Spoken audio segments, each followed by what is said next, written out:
Jambo, that's hello in Swahili. If you've been watching my channel for a bit of time now, you might know that I absolutely love sharing my holiday experiences with you. Well, I've been in the beautiful land of Zanzibar for a week now, and I've had an amazing time, seeing coral reefs, eating amazing food, and like crazy waves on the beach, on the rocks, and on the jetty that's at the resort. Now, these are my final couple of hours here in Zanzibar, and then I'm going to be jumping into a minibus to take me to the airport. From there is where begins an incredible, very long journey to one of the best theme parks in Europe, which is in Poland. Join me.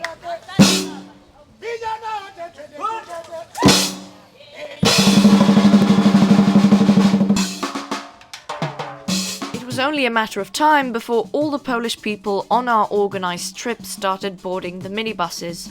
I threw my bag in the back of a van which would be following behind. We journeyed for about an hour, first leaving the resort and then going onto a highway, with the sun glinting through the windows pleasantly. The aircon was relieving, although as the evening grew darker, it became less pleasant, and I soon developed a case of the snuffles.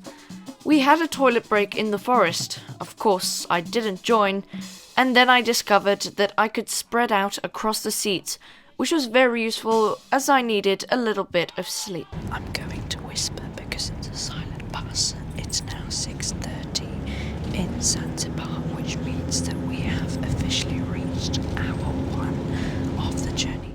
We soon arrived at the airport and did the usual mundane stuff. Entering, waiting to check in, filling in departure forms. Hour 2, looking at some slightly interesting design features, cashing out at the cafe for a simple sandwich, and then going through the gate. I can already see the plane through the windows, and I'm happy to know that for once in my life, I will be going through a jet bridge and not waiting on the tarmac. That's how we get to hour 3 of the journey. This is only the beginning. This is going to be my seat for the next 10 hours, and it's not looking incredibly comfortable, folks. This is a 737 MAX after all. It's not exactly luxury. We took off at hour 4. At hour 5, I got out my typewriter. I was getting so close to finishing my brand new novel. All was going to plan, and as expected, I reached hour 6 and wrote the final words, the end. I wish I had made this exciting moment come across better on camera, considering that I've been working on this book for 2 years, but I'm on a plane for goodness sake.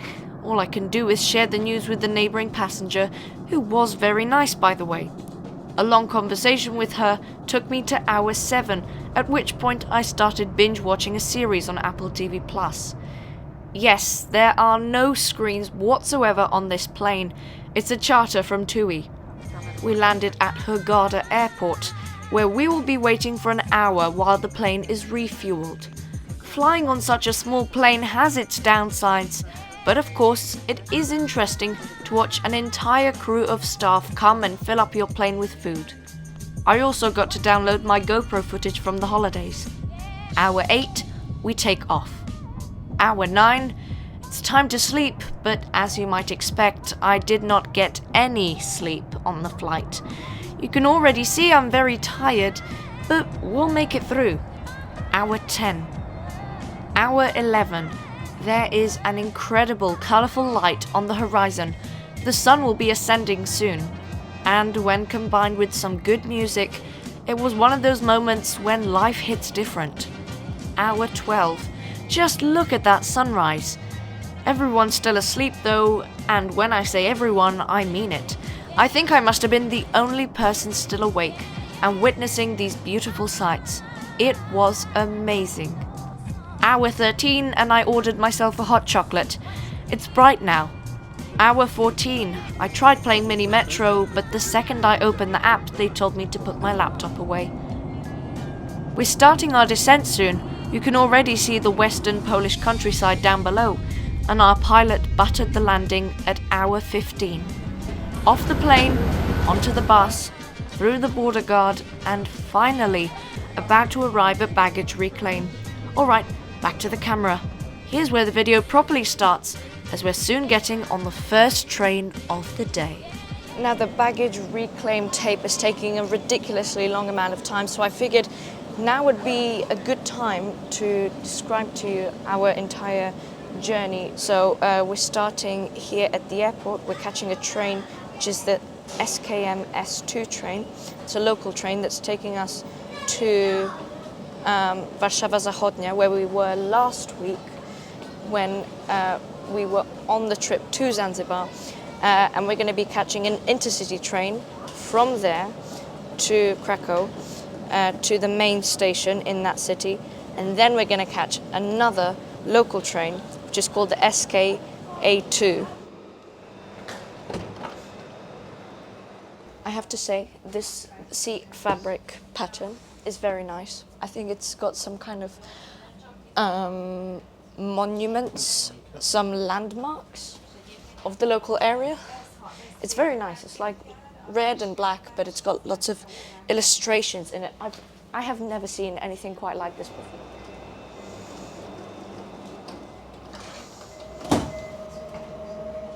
Okay, so what I gotta do now is put this ticket here into this ticket machine, which is on board the train. It's very simple. Just put it in and you're done. I have to admit, this railway line really resembles the Poznań fast tram, which I did last year for a video. Mostly because A, the stations are very close to each other, and also these trains, the interior, very similar to the trams which run on the Poznań fast tram. Okay, so the next stop will be Warszawa Zachodnia, so we're gonna have to rush because we only have 5 minutes to make the change between this local train and the intercity train. So I guess I'll see you on board the train. Let's do it. And now we had to run, like seriously run, with baggage that weighed a total of about 55 kilograms. And how lucky we were to get on that intercity train, because we couldn't be bothered to wait for the next one. Except that, a short while after, we would find out that it had been a terrible mistake. Jump on. Okay, well that was eventful. We came through this door, rushed in, put our luggage down. Yeah, I think we're ready to just sit down and chill. Yeah, this train is going to be leaving in just a moment. Okay, I am exhausted. I did not sleep at all on the plane, so it's nice to be on a relaxing train. I'm not saying I'm going to sleep, but you know, it's at least going to be more relaxing than the loud noise in an aeroplane. And once again, Intercity has shocked me. This train looks really nice, and I've only been here for about 5 minutes, just watching the scenery go by. The only stations that this train is calling at are Krakow, so we're going direct to Krakow. There's no stops on the way. But before we can start relaxing, we've just realized that we've gotten ourselves into just a little bit of a pickle. We forgot to buy the tickets for the train. So now my co-traveler is going to the conductor to see what tickets we can buy to make up for it, so that we don't end up paying a double fare, because that would be most unfavorable. This train's going really fast. It's going to get to Krakow in 2 hours and 10 minutes. Now, usual passengers would just sit back and enjoy the ride, but I'm not usual passengers. I'm a train enthusiast, and I've been told by someone that if we go to the front of the train where the loco is that's hauling all of these carriages, well, you get a view inside the cab. Now, as we travel along, there's some really, really nice scenery out there.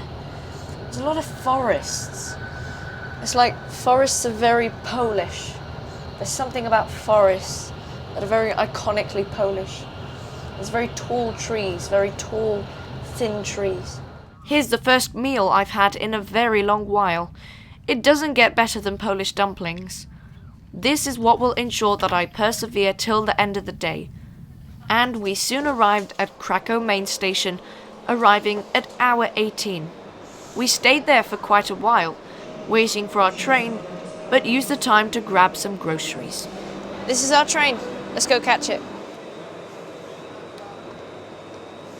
So the train operator that's taking our train today to the theme park is Małopolska, which in English is translated literally as Lesser Poland, which is a bit of a funny way to call it in English, but that's the translation. Anyways, it's a nice train. It's quite calm, quite dimly lit. It's all right. I had to admit, this was a pleasant journey. The train trundled along slowly, getting further and further away from the city centre, and soon entered the countryside, where there were a lot of building works, a lot of interesting rolling stock, and very nice views.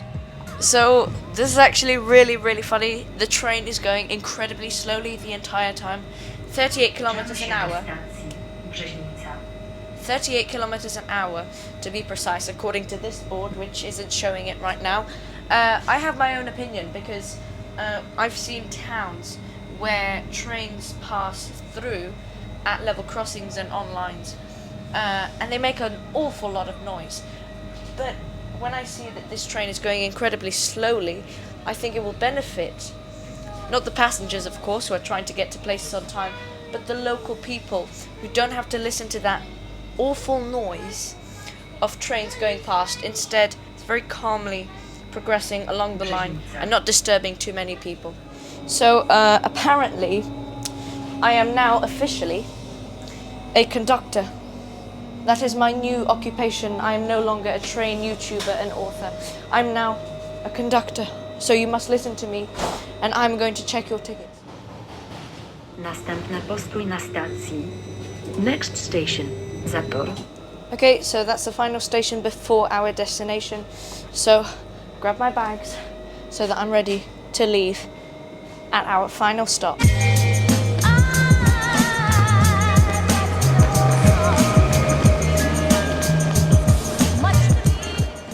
I actually cannot believe that we made it after 21 hours of traveling. We're finally here, and I can already hear the screams in the distance. And that's where we ended up, in Zator, in the middle of nowhere, next to a cornfield and a level crossing, except that we were meters away from the largest and probably best theme park in Europe. And after that painful journey, it really was worth it, I have to admit. Thanks for coming along with me on this expedition. I hope that my tired expressions somewhat amused you. Here's a montage from the 3 days that I stayed in Energyland.